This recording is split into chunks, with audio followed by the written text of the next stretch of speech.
Hi, இன்னைக்கு நம்மளோட ஃபேமிலியில இருக்கவங்க யாருக்கெல்லாம் விஷ் பண்ண சொல்லியிருக்காங்கன்னு வாங்க பார்க்கலாம். ஃபர்ஸ்ட் பவானி அப்படின்றவங்களுக்கு வந்து பர்த்டே, அவங்களுடைய மாமி தீபா தான் வந்து விஷ் பண்ண சொல்லியிருக்காங்க. Happy birthday Bhavani. அடுத்தது ஹரி நிவேதாக்கு வந்து பர்த்டே, அவங்களுடைய அத்தை பிரீத்தி தான் வந்து விஷ் பண்ண சொன்னாங்க. Happy birthday Hari Nivetha. அடுத்தது தன்வீர் சிங் வந்து 4th எக்ஸாம் எழுத போறாராம். அவங்களோட அம்மா வந்து விஷ் பண்ண சொல்லியிருக்காங்க. தங்கம் ஆல் தி பெஸ்ட், நல்லபடியா எக்ஸாம் எழுதுங்க தன்வீர் சிங். அடுத்தது நிவாஷினி தாய்மாமா பொண்ணு ஃபர்ஸ்ட் பர்த்டே அவங்களுக்கு அப்படின்னு சொல்லிட்டு பிரீத்தி வந்து விஷ் பண்ண சொல்லியிருக்காங்க. ஹாப்பி பர்த்டே நிவாஷினி தாங்கம், நீங்க எப்பவுமே வந்து ஹாப்பியா இருக்கணும். அடுத்தது உதய் ஷாமுக்கு வந்து பிலேட்டட் பர்த்டே விஷஸ். அவங்களுக்கு வந்து முந்தானத்து பர்த்டேன்னு நினைக்கிறேன்.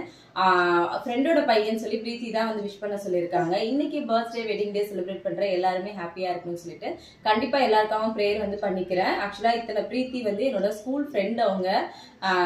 அதனால வந்து நான் இப்பதான் கமெண்ட்ஸ் எல்லாம் பார்த்துட்டு ரிப்ளை வந்து பண்றேன். சாரி, நேற்று நிறைய பேருக்கு என்னால கமெண்ட் வந்து பண்ண முடியல. மறுபடியும் நாளைக்கு பார்க்கலாம். தேங்க்யூ.